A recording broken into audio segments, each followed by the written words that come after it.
Good morning বন্ধুরা, তোমাদের সবাইকে কেমন আছো তোমরা জানিও। দেখো, ভিডিওর শুরুতেই আমি ফুল দেখালাম, কারণ কি বলো তো, ফুল দেখলে মন ভালো থাকে। ওই জন্য ভ্লগের শুরুতে নিজের মনটাও ভালো করলাম আর তার সাথে তোমাদেরও।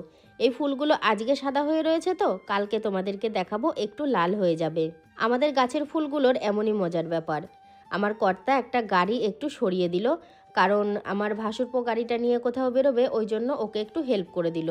আমাদের বাড়ি দেখবা অনেক সময় বাইক থাকে যেগুলো আমাদের নয়, তো আমাদের বাড়ির উঠোন বড়, আর উঠোন বড় না হলেও মানে সবাই আগে থেকে রেখে অভ্যস্ত, আর আমরা রাখতেও দিই, সেই জন্য রাখে। আজকে চাটা একটু বেলাতেই করব, কারণ চা মুড়ি এগুলো সকালে খাবো আর একবারে রান্না করব। আর এই গেটটা লাগিয়ে দিলাম কেন জানো? আরে একটা আমি চিনি না অচেনা কুকুর অন্য জায়গা থেকে এসছে, খানিক আগে দেখলাম সিঁড়ির তলায় শুয়ে রয়েছে, বের করলাম। তারপরে ওই দিকটায় গিয়েছে, সুন্দর দেখে ওই ঘর থেকে তাড়াচ্ছে, মানে এই ঘর আর ওই ঘর করছে শুধু। বহুদিন পর নিম পাতা ভাজা খাবো, কিন্তু দেখো মা পায়নি বেশি, মানে আছে গাছে অনেক নিম পাতা, সবই রয়েছে গাছের উঁচুতে, নিচের থেকে এইটুকুনি পারতে পেরেছে। আমি নিয়ে আসছি নিম পাতা। হ্যাঁ ঠিক আছে, তুমি বেগুন রেডি করো, তাহলেই হবে। আরও এখন খালি ব্যাগ নিয়ে যাচ্ছে মুদিখানা দোকানে, ভর্তি ব্যাগ নিয়ে আসবে। দোকানে গেলাম, যে দোকানটা নিয়ে আসবো, তারপর আমার গিন্নি রান্না করবে। তা তেমনটা কিছু নয়, যা আছে আজকে বেলাটা চলে যাবে। তা দোকানদার বললো কিনা একটু অসুবিধার কারণে দিতে মাপতে পারেনি মাল কটা, পরে এসে নিয়ে যেতে। বিষয় হচ্ছে বিকাল ছাড়া হবে না। আর তুমি যদি বলে দিতে যে সর্ষে লাগবে, তাহলে আমি সর্ষেটা না নিয়ে আসতাম। আর আরে তখন কি আমি জানতাম যে আজকে আমি আলু টমেটোর তরকারি করব? এ দেখো, টমেটো আলুর তরকারি করব আজকে, ভালো লাগে এটা খেতে, বহুদিন পর করছি। সর্ষেটা আমি দোকান থেকে এনে দিচ্ছি। এ দেখো, টমেটো আলু সব কেটে নিয়েছি, একটু পেঁয়াজও নিয়েছি, আদা নেব। এই তরকারিটায় আমি ফোড়ন দেব হচ্ছে 5 ফোড়ন। আর এটা অনেক বছর আগে আমার এক কি বলবো মাসি হয় দুঃসম্পর্কে, তার হাতে খেয়েছিলাম বহু বছর আগে, বিয়ের অনেক আগে। তো সেই স্বাদটা আমার মুখে লেগেছিল, অল্প কয়েকবার আমি বানিয়ে খেয়েছি, ভালো লেগেছে। তো হঠাৎ করে আজকে মনে হলো ঘরে যখন দেশি টমেটো আছে, আমি এটা বানাতেই পারি। আর তোমরা যদি চাও যে আলু টমেটোর তরকারির রেসিপিটা তোমরা দেখবে, তোমরা সাধন সাথী কুকিং চ্যানেলে গেলেই কিন্তু রেসিপিটা পেয়ে যাবে। খুব মানে ঘরোয়াভাবে, খুব হালকাভাবে রান্না, কিন্তু খেতে ভালো লাগবে। রান্নার প্রস্তুতি শুরু করে দিয়েছি। রান্না করতে গেলে না তার প্রস্তুতি পর্বই অনেকটা, কোটা বাছা ধোয়া মশলা বাটা সব কিছু। তো এইগুলো যদি আগানো থাকে, বসে বসে খুন্তি নাড়তে কিছুই না। আর আমার বাবাও আমার কাছে বসে রয়েছে, প্রত্যেক দিন এখানেই বসে থাকে। আর এখন আমি বাবাকে বলি, বাবা বেশি রোদ্দুরে যাবা না, এখন গরম পড়েছে, বাড়িতেই থাকবা সব সময়। এই যে আমার আলু টমেটোর ঝোল রেডি, পুরো একদম হালকা হালকা পাতলা পাতলা, এটা খেতে কিন্তু ব্যাপক লাগবে। তুমি খাবা এখন আলু টমেটোর ঝোল? খেলে নিয়ে যাও। ঠিক আছে, তাহলে ভাত খাওয়ার সময় নিও। আজকে 300 তেল লাগেনি। ও সাদা তেলে হয় না বড়া? ও যখন দিয়ে হয় তখন সেটা দিয়ে হয়ে যায় বড়া। বড়া তো সুন্দর 300 তেল এনেছে, আমি বললাম দেখবো রান্নার পর কতটা থাকে। একটুও থাকবে না, ও অল্প আছে, বড়া ভাজা করবে বলে 300 লাগে প্রতিদিন। কি নিয়ে এসছো? এচোর, আর ওটা কি? খাসির চর্বি আর হচ্ছে ফুলকো। ঠিক আছে, আজকে জমিয়ে খাওয়া দাওয়া হবে। আর বন্ধুরা একটা কথা বলি, যদি এই রেসিপিটা তোমরা দেখতে চাও, সাধন সাথী কুকিং চ্যানেলে চলে যাবে, জমিয়ে দেখতে পারবে। হ্যাঁ আমি এখন ওখানে প্রত্যেকদিনই একটা করে ভিডিও দিই। আচ্ছা, এটা তো পিস করতে হবে, দোকানদার ঠিক বলে আছে, বাড়িতে আমি করে গিয়ে নেবো। গিন্নিকে বলে পিস করে নিতে করে নেব, আর এটা তো করতেই হবে, কাটতেই হবে, এটা সুন্দর কাটবে, আমি বলেছি।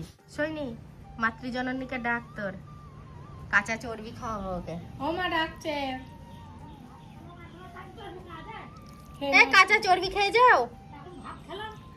তুমি এটা ফ্রেশ চর্বি বলে ওই জন্য বলছি। আচ্ছা তাহলে এঁচড়টা কেটে দিয়ে যাও। এই যে আমার ননদ এঁচড় কাটতে বসে গেছে, আর আমি এখানে এগুলো ভাবছি কাটবো। আর দেখো কিরকম মশারির জালের মতো ব্যাপারটা, চর্বিটা আমি এটাই বারবার দেখছি আর আমার হাসিও পাচ্ছে। আর এখানে আরেকটা বটি নিয়ে আসা হয়েছে, এই যে খাসির চর্বি ফুলকো এগুলো কেটে সাইজ করা হবে। আমার মনে হচ্ছে আমার কর্তা আজকে এই এঁচড় আর খাসির চর্বি আনেনি, তার সাথে আরেকটা জিনিসও এনেছে, সেটা হচ্ছে আমাদের বাড়ির সবার মধ্যে একটু ব্যস্ততা আর অনেকটা আনন্দ খুশি। কারণ আমাদের পরিবারকে খুশি করতে গেলে অনেক অনেক টাকা খরচ করতে হয় না। তোমরা হয়তো বলবে ওই তো নিয়ে এসছে সামান্য একটু খাসির চর্বি ফুলকো আর এঁচড়, তার জন্য তোমরা এমন ভাব করছো কি না কি এনেছে। বিশ্বাস করো, পরিবারের খুশি যদি 5 টাকা প্যাকেটের একটা চিপসেও আসে, সেটাও কিন্তু অনেক বড় পাওয়া। কি হয়েছে? তাহলে এটা এখন ল্যাবে দিয়ে পরীক্ষা করতে হবে। কে বড় ফুলকো কেটেছে, আমি না সুন্দর? সুন্দর বলছে ও ছোট কেটেছে, আমারও মনে হচ্ছে আমিও ছোট কেটেছি, কিন্তু এই সিদ্ধ করার পর দেখো 6 থেকে পুরো 9 12 হয়ে গেছে। মাকে বলছিল এঁচড় কাটতে, তুমি পারতে? না, মা কোথায় হাত ফাত কেটে ফেলবে, আমি পারি না। মার মানে কত বয়স হলো, রান্না করে, মায়ের থেকেও কত বয়স্ক, কত রান্নার চ্যানেলে ভিডিও দেখি বয়স্ক মানুষরা রান্না করে, কিন্তু হ্যাঁ সবাই তো সমান নয় না, পেরে ওঠে না। আমাদের হয়ে গেছে এঁচড়ের তরকারি। এই যে এই কড়াইটা কিন্তু রাশিয়া থেকে আনা হয়েছে, এটা ইংল্যান্ড থেকে, একটা আমাদের ইন্ডিয়ান নয়। টেন নিল তো ঝোলটা। হ্যাঁ, না একটু আমি মাখামাখাই করেছি, খুব বেশি ঝোল ভালো লাগবে না। একটা জিনিসের কথা তো ভুলেই গেছি, সেটা হলো নিম পাতা ভাজা। তো আমার কর্তা বলেছিল যে তুমি বেগুন রেডি করো, আমি নিম পাতা আরও নিয়ে আসছি। কোথায় সেই নিম পাতা? যে কটা পাতা ছিল সে কটা পাতাই আমার ননদ ভেজেছে, ওর ঘরে ছোট ছোট দুটো বেগুন ছিল সেইটা দিয়ে ভেজেছে। আর আমি এইদিকে বাসনপত্রগুলো ধুয়ে নিচ্ছি, কারণ খাওয়া এখনও হয়নি, রান্নার বাসন এগুলো। আর খাওয়ার পরে যদি খাওয়ার বাসন রান্নার বাসন একসাথে হয় তাহলে কিন্তু অনেক হয়ে যাবে। ওই জন্য ভাবলাম সবাইকে খেতে দেওয়ার আগে আমি ঝটপট করে বাসনগুলো ধুয়ে ফেলি। আর বাড়ির সবার একে একে স্নান হয়ে গেছে, এবার সবাই খেতেও শুরু করবে। আর আমার ননদ দেখো এখানে মুসুরির ডালের বড়া ভাজছে, আর ওই দেখো বাটিতে আমি সবার জন্য তরকারিও রেডি করেছি। আর ওই যে আমি বললাম নিম বেগুন, সেটাও ভাজা হয়ে গেছে। আর এই এখন লাস্টে ডালের বড়াটা ভাজছে। এটা কিন্তু মানে কাকুলি রান্নার মেনুতে ছিল, ওই রান্না করতো। আর আমার মেনুতে ছিল শুধু হচ্ছে ওই নিম বেগুন আর আলু টমেটোর তরকারি, আর ওই যে এঁচড়ের তরকারিটা। বাপি দেখো পারে না গায়ের ওপর তোলে ওদেরকে, দেখেছো সায়ন কি অবস্থা করছে। এই যে চলে এসেছে পুরো 1 মাসের দোকান, তবে মুড়িটা বাদ দিয়ে, কারণ এক ধপ মুড়ি রয়েছে, ওটা ফুরাবে তারপরে আনবো। এই যে আমাদের 1 মাসের চাল, 1 মাসের টুকিটাকি যা কিছু। বিকাল হলেই মনে হয় একটুখানি ঘুরে আসি, ওই জন্য দেখো ঘুরতে বেরিয়েছি। প্রত্যেকদিন শুতে ইচ্ছা করে না, আসলে ঘুমও আসে না। আর আজকে মানে রান্না বান্না ধোয়া মাজা করতে করতে অনেকটাই লেট হয়ে গেছে, শোয়ার বেলা নেইও, 4টে বেজে গেছে। তো বললো চা খেতে যাব।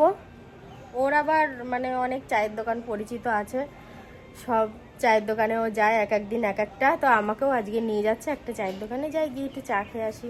কর্তা গিন্নি মিলে ছোট্ট করে একটা পাক মেরে আসলাম। আর ওই গরুটাকে দেখে আমাদের সেই আগের পোষা কালো গরুটার কথা খুব মনে হচ্ছে, কারণ আমাদের বাড়ির ওই গরুটারও এই গরুটার মতো লম্বা লম্বা কান ছিল। আমার গরু পুষতে ইচ্ছা করে, কিন্তু এখন যা পরিস্থিতি। রাত্রের খাবার সেরে এই ঘরে আসলাম। আজকে রুটি বানিয়েছি প্রত্যেক দিনের মতোই, এখন তো প্রত্যেক দিন রুটি করি রাত্রেবেলায়, তো আর শেয়ার করা হয়নি। আর আজকে দেখো রুটিটা কি করে বানিয়েছি। কটা চালের গুঁড়ো, অল্প কটা ময়দা, অল্প কটা আটা, 3টে পাইল করে গরম জল দিয়ে মেখে বানিয়েছি। ভাবলাম হয়তো খুব ভালো একটা নরম তুলতুলে ভাব আসবে, কিন্তু কেমন একটু শক্ত শক্ত হয়েছে। আমি একটা পুরো খেতে পারলাম না, ইচ্ছে করলো না। হয়তো চেষ্টা করলে খেতে পারতাম, অতটা খিদের টান নেই ভেতরে, ওই জন্য অর্ধেক খেয়েছি। আর এখন বিছানাপত্রগুলো একটু ঝেড়ে ঝুড়ে পরিষ্কার করব, মানে শোয়ার উপযুক্ত করব। আর আমার কর্তা ঘুমাচ্ছিল, আমি তখন রুটি করছিলাম, উঠে দেখলাম বেরিয়ে গেল, এখনো আসেনি। সন্ধ্যে 7টার সময় বেরিয়েছি, এই বাড়ি আসলাম, এখন 9টা মতন বাজে। তা বাড়ি এসে দেখি গিন্নি আমার শুয়ে আছে চুপচাপ, মানে কোনো কথাবার্তা কিছু নেই। আর এখানে সব রান্না বান্না জুয়া জাতীয় সব রেখে দিয়েছে, কারণ হচ্ছে দুপুরে তো রান্না করাই ছিল, রুটি করেছে, এখন তরকারি আছে। রাত্রে 10টা বাজলে খাওয়া দাওয়া করে নেবো, খাওয়া দাওয়া করে তারপরে আর ঘুম হবে। তা গিনি কিনে একটু বেরিয়েছিলাম ঘুরতে, ঘুরে টুরে আসলাম, সে তো অনেকক্ষণ বিকালের দিকেই গেছিলাম। যাই হোক একটু চাটা খেয়ে আসলাম, খেয়ে দিয়ে গিন্নির আস্তে আস্তে চায়ের নেশাটা হচ্ছে, মানে দোকান দেখলে দাঁড়াতে মনে হচ্ছে, ঠিক আছে সব ঠিক আছে। এখন বিষয়টা হচ্ছে দুপুরবেলা যে মালপত্রগুলো নিয়ে এসেছি এখনও কিন্তু রেডি করতে পারিনি। মানে টাইম না পেলে কি করবে, টাইম শুয়ে আছি, এখন আমি ওইগুলো ঢেলে ঢুলে রেডি করতে পারি, কিন্তু আর ইচ্ছে করছে না। ওগুলো কাল সকালে একবারে যা করার করব। কালকে সকালবেলা একদম ভালো লাগছে না, কোটো কাটা গুলো ভালো করে মুছে তারপর তোমার ওগুলো যেখানে যা রাখা রেখে দেবে, সেখানে রেখে দেবো। তবে একটা জিনিস কি, আমার গিন্নি লিখেছিল পাঁপড়, পাঁপড়ে সেই পাঁপড় দিয়েছে, কিন্তু ওটা হচ্ছে সেই র্যাকেট পাঁপড়। ওই পাঁপড়টাও আমাদের বাড়িতে টুকটাক ভাবে চলে না সেরকম ভাবে, তাই কালকে আবার যেতে হবে, পাঁপড়টাকে চেঞ্জ করে নিয়ে আসতে হবে। ঠিক আছে, এখন দেখি গিন্নি রুটি খাও, ওই আটা ময়দা চালের গুঁড়ি মিশিয়ে রুটি করেছি, একটু শক্ত শক্ত হয়েছে, খেয়ে দেখো। তবে আমি যতটা জানি আটা ময়দা মিশিয়ে যদি করা হয় আর চালের গুঁড়ো, এর রুটিটা নরম হয়। চালের গুঁড়ো আছে। আচ্ছা, ওর জন্যই শক্ত হয়েছে। হ্যাঁ। ওর ঘুম পাচ্ছে, এখন সকাল সকাল খাওয়া দাওয়া করে নেবো, তাহলে ও ঘুমাতে পারবে। খুব ঘুম পেয়ে গেছে গো, ঘুমে চোখ ঢুলঢুল করছে একবারে।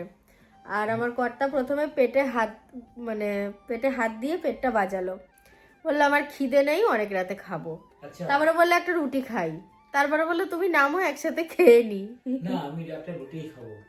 বাইরে গেলাম তো বারান্দায়, মানে কি বলবো, বন্ধুদের যদি এখন শোনায় বলবো কিনা, দেখাচ্ছে প্রতিদিন এত আওয়াজ হচ্ছে না। আমি দেখছি কি ব্যাপার, মোটর চলছে কেন, ঘড়ির খুব আওয়াজ হচ্ছে তো। তো বন্ধুরা চলো আজকের মতো গুড নাইট, খুব ঘুম পেয়ে গেছে, খেয়ে দিয়ে ঘুমিয়ে পড়বো। তো দেখা হচ্ছে আবার কালকে থেকে।